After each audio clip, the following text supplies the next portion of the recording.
کسانی که میخواهند ترشی آماده کنند و فقط در مدت 48 ساعت آماده خوردن باشد، این ویدیو را تا آخر با ما همراه باشید. سلام دوستا، خوش آمدین به چینل دنیا پلان و یکی از ویدیوهای آشپزی ما. به خاطر که ترشی در مدت زمان کم آماده شد و مواد ترشی را به می شکل نازک توته میکنیم و دوستا هر مواد که شما خود داشته باشین میتونین که به ترشی اضافه کنین و یا کم کنین و یا از یک مواد زیاد پرتین و از یک مواد کم پرتین. مواد ترشی دلخواست به می شکل تمام مواد را نازک توته میکنین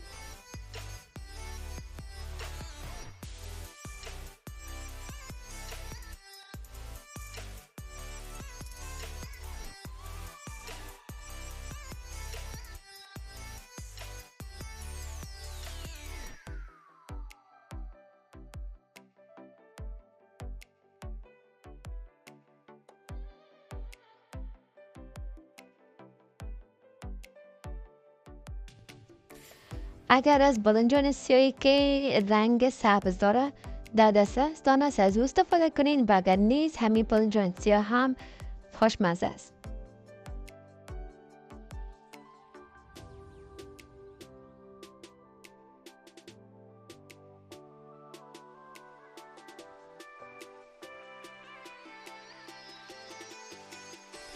و بعد از اینکه بادنجان سیاه را به می شکل توته کردم، به خاطر تلخی که بادنجان سیاه داره یک مقدار اضافه تر نمک اضافه می کنم و مدت نیم ساعت با می نمک می مانم.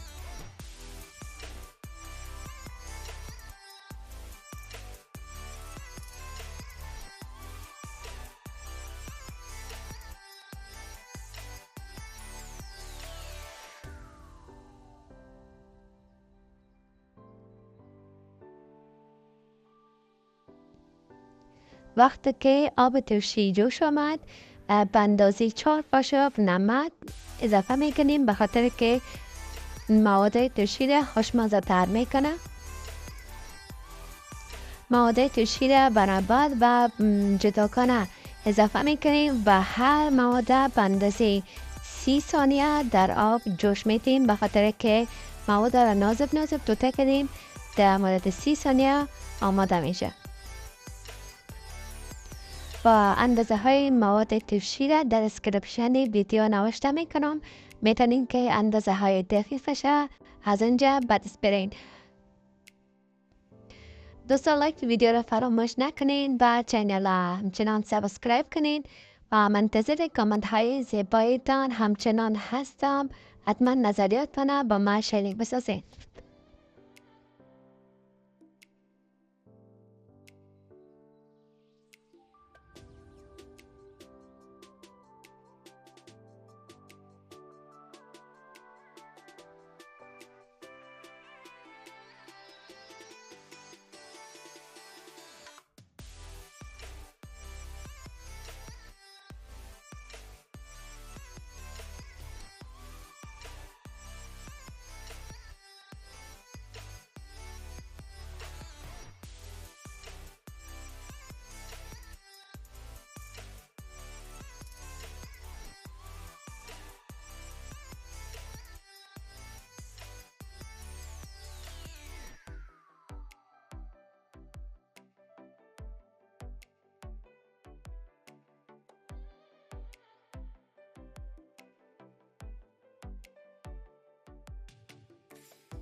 مرچ تازه را به اندازه 2-3 ثانیه در آب جوش یک دور میتیم و میکشیم. به می اندازه کفایت میکنه. بادنجان رومی، مرچ دلمه، سیر و مرچ تازه را مکسر میکنیم. به اندازه 1 قاشق نمک، 1 قاشق نعنای خشک و 1 گیلاس آب جوش اضافه میکنیم و مخلوط میکنیم و با مدت 15 دقیقه میگذاریمش.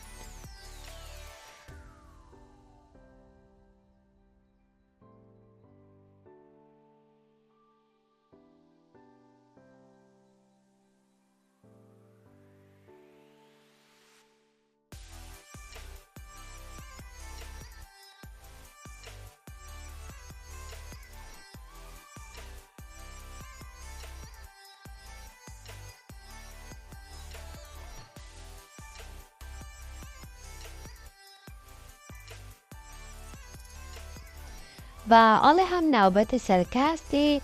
همین بوتر را که میبینین به اندازه نیمه زیاده شده. ما دتوشی انداختم سرکه سفید است دوستا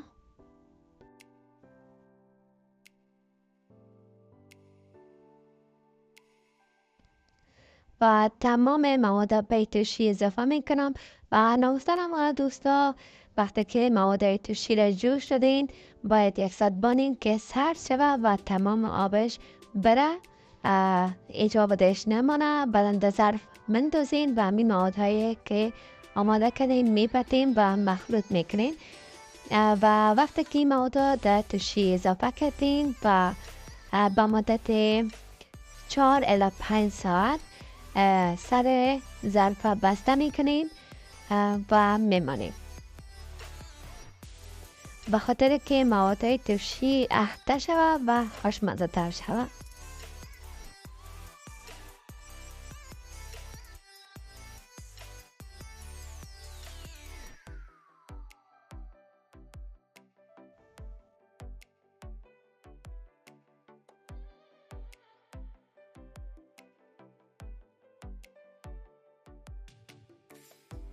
و حالا هم دوستا آب جوشی که از قبل سرد شده اضافه میکنم به اندازه که 2 بند انگشت آب اثر مواد توشی بالا تر باشه.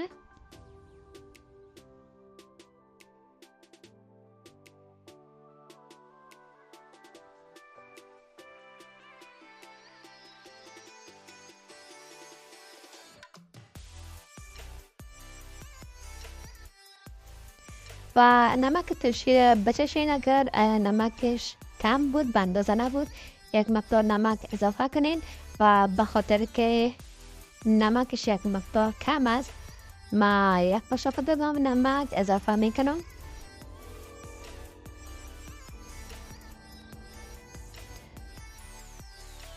و کسایی که دوست دارن توشی آماده کنن و در زمان کمتر آماده شوه حتما از این دستور من استفاده کنین دوستا. توشی پتینگ بسیار توشی خوش رنگ و خوشمزه است دوستا. حتما نظرتان با من شریک بسازین و منتظر کامنت هایتان هستم.